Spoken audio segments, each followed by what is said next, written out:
श्रीपाद श्री वल्लभ, श्री नृसिंह सरस्वती आणि श्री स्वामी समर्थ हे कलियुगातील तीन त्रैमूर्ती आहेत. त्यातील श्रीपाद श्री वल्लभांचं चरित्र हे प्रासादिक आणि भक्तांच्या करुणेच्या हाकाला ओ देणारा असा ग्रंथ आहे. या ग्रंथामध्ये 9वा अध्याय आहे आणि त्या 9व्या अध्यायाचं शीर्षक आहे कर्मफल मीमांसा.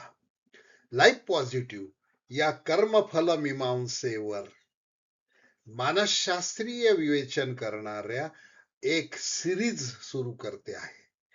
त्याआधी आज एक नवीन विषय घेऊन तुमच्या समोर येतो आहे.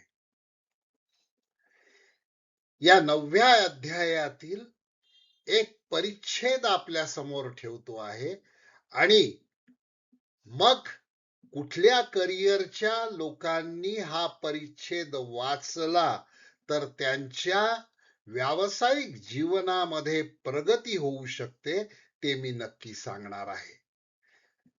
श्रीपाद श्री वल्लभ 9व्या अध्यायात म्हणतात, खनिजामध्ये चैतन्य निद्रावस्थेत असते, म्हणजे सुप्तावस्थेत असतं.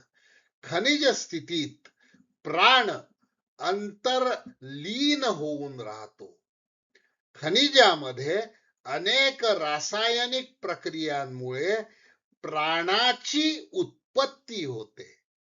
प्राणामध्ये मन अंतर्लीन असतं, यात मन असतं. प्राण स्वरूपात चैतन्य असतं, परंतु ते अर्ध निद्र अवस्थेत असतं.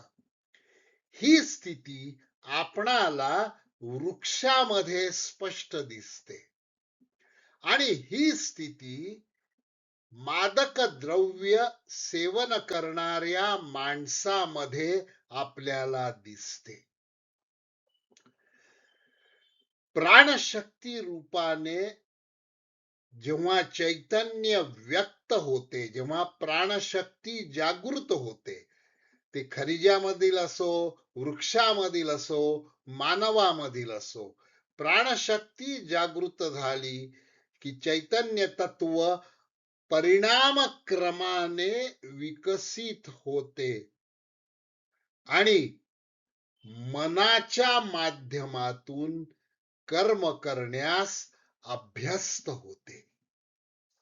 आता हा जो परिच्छेद आहे, हा परिच्छेद जे संशोधक, वैज्ञानिक, metallurgy, ceramic science, ceramic engineering, polymer sciences, composite material engineering, biomaterials, nano materials, electronic semiconductors, metals and coatings, ज्याचा वापर सबमरीन्स मध्ये होतो, एरोप्लेन्स मध्ये होतो, फायटर जेट्स मध्ये होतो, ॲटॉमिक रिॲक्टर्स मध्ये होतो आणि गॅस टर्बाइन्स मध्ये होतो. या क्षेत्रामध्ये काम करणाऱ्या सायंटिस्टच्या कार्यामध्ये, संशोधनामध्ये काही अडचणी आल्यास तर श्रीपाद श्री वल्लभात यांच्या चरित्रातील 9व्या अध्यायातील वर विवेचित केलेला परिच्छेद वाचावा आणि त्यांचं कल्याण होईल, यात शंका नाही. श्रीपाद श्री वल्लभ नमः.